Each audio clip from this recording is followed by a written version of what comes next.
everybody.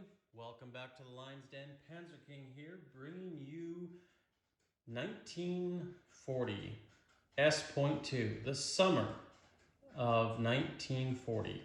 And point two being the Russian turn, because they're second up after the lovely Germans. And look what the Germans did. They invaded the British Midlands, and now a swastika flies over Liverpool. Huge blow to the British, especially after this turn, or rather last turn, that the lovely Italians have seized not only Cairo, Western Egypt, Transjordan, and the Iraqis have joined in the fight with the Italians. Huge power swing here, definitely in the Middle East. And well, as the Germans landing on the British Midlands, London is still secure, but for how long?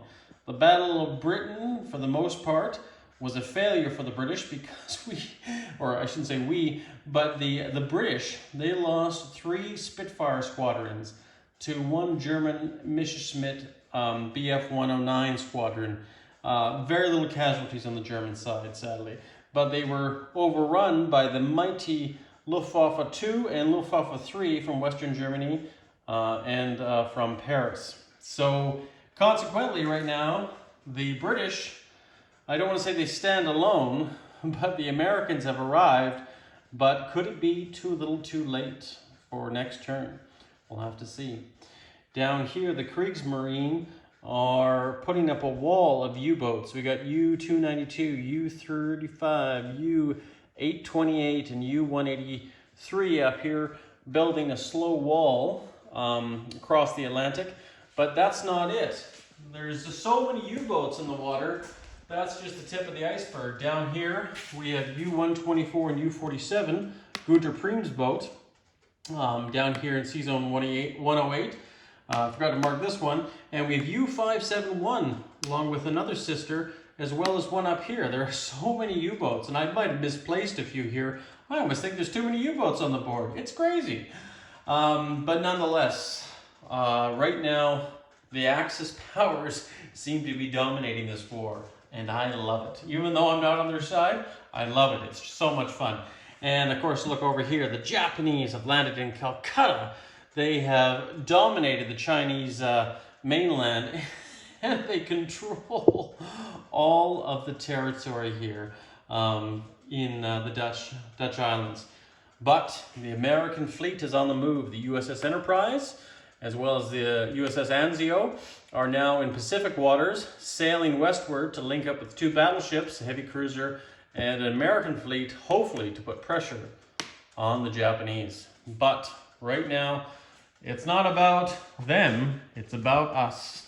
The great Soviet Union.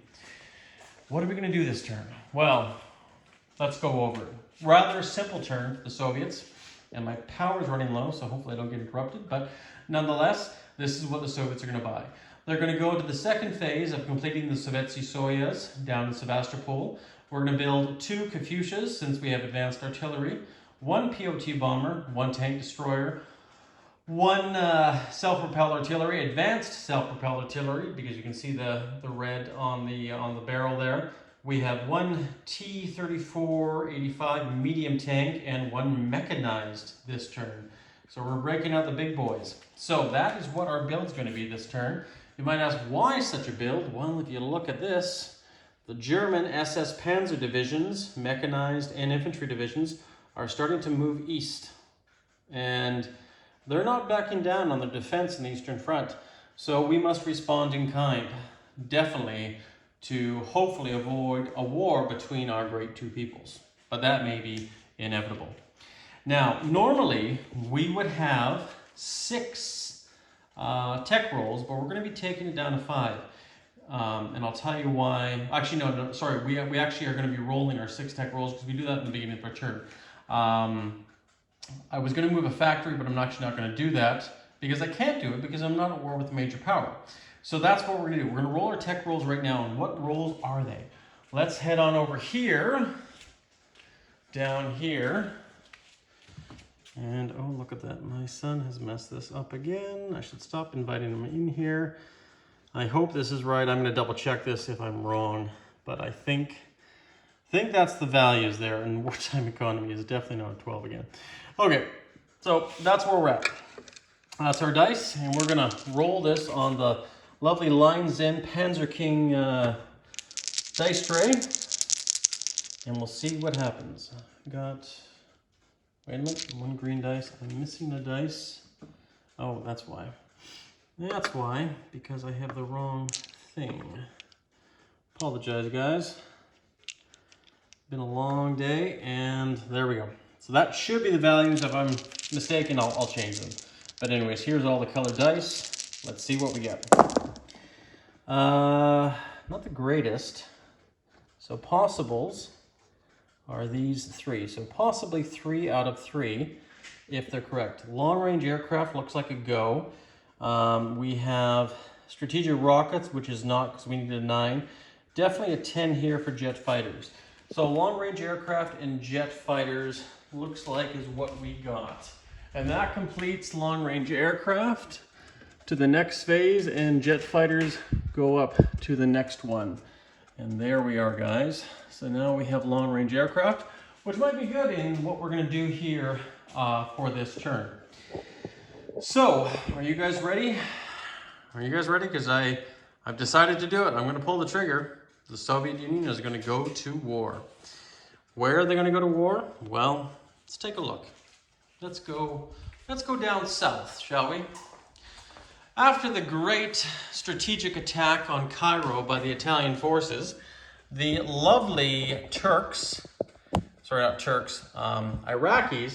decided to join these Italians, and Stalin is furious over it. Stalin said, no, the Middle East belongs to the Soviet Union.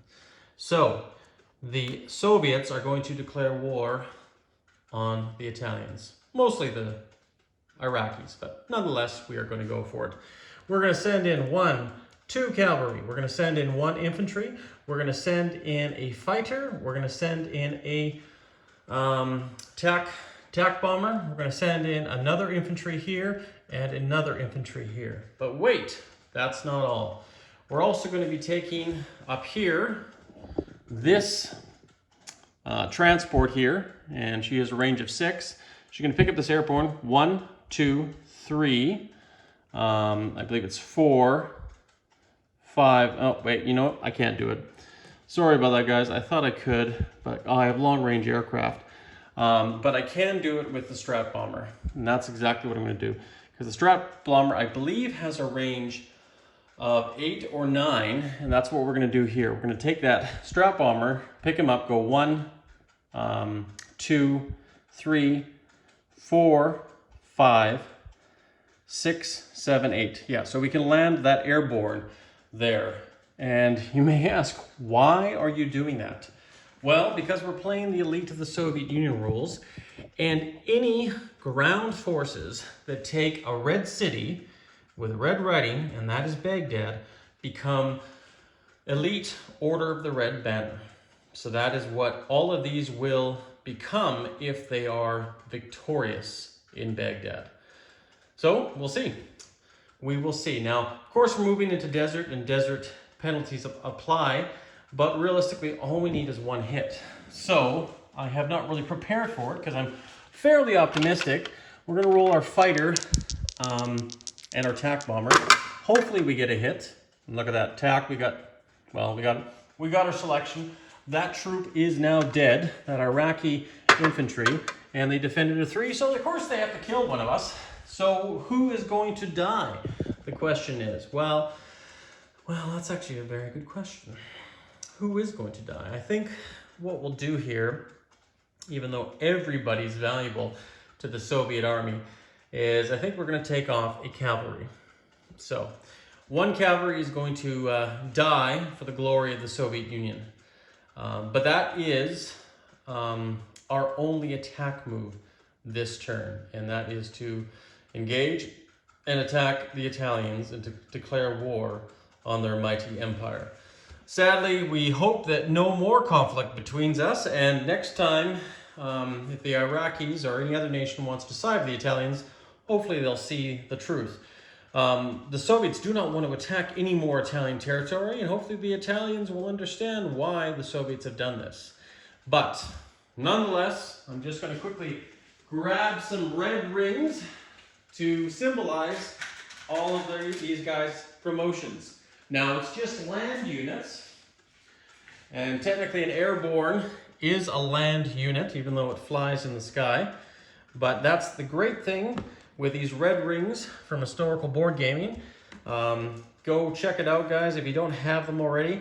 If you're playing these elite units, it's great, especially if you have the chips beneath them for whatever purpose or whatever point. You don't necessarily have to have it, but it just makes it simple and easy. And of course you can take them off. You don't have to glue them because they snap right in, and it's an easy way for you to mark what is what. So we will take this infantry off, and these planes are going to fly back to Azerbaijan. Actually, no, these fighters were already here. We're actually going to fly the fighters back further if we can. Now, we have long-range aircraft. We don't have an air base. So they go 1, 2, 3, 4, 5. They're going to go to the Donetsk Cuban Basin. And I should show that on camera so people don't get confused for the sake of the viewers. Non-combat movements are up next. You know, I just realized I think I have to roll my Soviet bear roll. And usually that's, I believe, in the beginning of the turn. So let's roll that now too. Get that over and done with before I get too far in the game. Not that it really matters. We'll pick the red to symbolize the lucky Soviet star. And we got a 7. Okay, so just keep that in mind now too. I'm just going to move Russian income up to 37. So we're getting closer to 46 for official wartime income. Now, we did take Iraq, so that is 2 more. So we're going to go up to 9 because of our lovely belligerents. And I guess we're going to put a symbol on the Iraqi territory. And it's going to go right here. So now Iraq has 5 Order of the Red Banner troops in Baghdad. Very elite group indeed. Back here, we're going to go do some non-combat movements in the home country. So whatever we can move, we're going to move. We're going to move this medium guards tank 1, 2 to Western Russia. We're going to move this motorized 1, 2 back to Western Russia. We're going to move this motorized 1, 2 to Southern Belarusia. This motorized guards is going to go 1, 2 down to Southern Ukraine. This also regular motorized unit is going to go 1, 2 into Southern Ukraine, as well as this one. Now this guards unit is going to go 1, 2 up to Southern Belarusia, medium armor, I should say. And what we're going to do is now we're going to move our transports into the cities where we have both airborne divisions. We actually lost one there because we moved it down to Baghdad. And then this airborne is going to go into Smolensk. That completes those phases. And over here in the east, we're going to move out of central Mongolia with this infantry. We're going to go back into Chita. This cavalry can go 1, 2 into Amur. This PO bomber will go into Amur as well. And that completes the eastern movements. And this Strat bomber, it will stay in Azerbaijan. Because I don't think the Italians want to cause any more pain to the Russian Empire with the embarrassment of taking Baghdad first. If they do, then we might have to just fight a long, protracted war with them. But nonetheless, actually, you know what? I think what we'll do is, just to be on the safe side, to avoid any sneakiness, or if they do want to be sneaky, we're going to leave all our fighters in Azerbaijan, just to be on the safe side. I think that's going to be our best non-combat movement. We have a fighter here in Western Ukraine. It's going to fall back and go into Smolensk, I believe, the southern city here. I believe it, no, maybe it's Kiev. I think the northern one's Smolensk. Always get those two confused. And last but not least, we're going to do naval movements. So we're going to move our mighty fleet from here into, because they can move, they can all actually move 3, except for some of the coastal ships. So they're going to move, yeah, they all can move 3. 1, 2, 3. They're going to link up with the Sovietsky Soyuz to make sure she sees fruition and does get protected. So we're going to dip back into the Black Sea with what we can. And these two are going to stay here and visit the Greek fleet along with the Turkish battleship or battle cruiser, the Yavuz. So those two are going to stay there, guarding the straits to the Bosphorus. And that completes Russian naval movements, except for one more move. We're going to move these two Russian subs, since we have a naval port there. 1, 2, 3, 4. We're going to move them out here into off the coast of Iceland. And we're going to sit there, and this one's going to be off the coast of Greenland, just enjoying the winter weather. Well, technically it's the summer, but up in the north it's always winter. And that's going to complete everything that the Russians are going to do. I'm pretty sure we have no other movements. Now we can move on to place units. So we have a POT bomber, and the POT bomber is going to go into Transcaucasia. And we have 2 lovely Katyushas, which are going to go into Oral Kursk. Yes, Oral Kursk. And then we have a tank destroyer and a advanced self-propelled artillery, which are going to also be going into Oral Kursk. And we can place one more unit there. And we're going to place the medium armor, and the mechanized will go into Smolensk up here in the north. So that is where everything stays as is right now.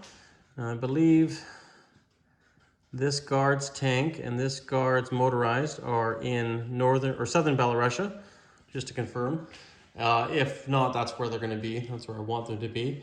If I move them somewhere else, I do apologize. And of course, we're going to move our Soviet battleship up to the second phase.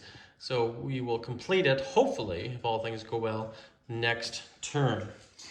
Now, as far as income, well, actually, before we do that, let's do the CCP. The CCP was thinking about building an artillery this turn, but they're going to do another round of militia building. And they're going to build militia here just to fortify their biggest territory as well, to get their numbers up, but also show the Japanese that the CCP is perhaps stronger than they do think. So that's a completion for the CCP. They will also collect $4 with a $2 bonus. And now, what does the Russian income collect? So let's just move this all off the board. I do apologize. So now, this is something I want to explain to the viewers here, where Russia's income lies. So let's just look at this one right here. The Molotov-Ribbentrop Pact is still in effect. The reason why is because it involves Germany and Russia, not Italy and Russia. The Soviet Arctic convoy line is free from enemy subs, and I'm at war with a major power. And I've already talked to the USA, and they've graciously allowed to give me $2 extra. Down here, declarations of war, war propaganda. So once again, I'm at war with a major power, so I do get all 3 of these bonuses. Moscow, Leningrad, and Stalingrad are Soviet possessed, $1 each. And that is also in effect. This doesn't mean anything. So ultimately, my wartime bonuses, all of them are still achieved. So technically I have $8 coming from my wartime bonuses. Over here, I have $37 coming from my Sleeping Bear roll, as well as $9 for my own belligerents. So that brings us up to, what is it, 46?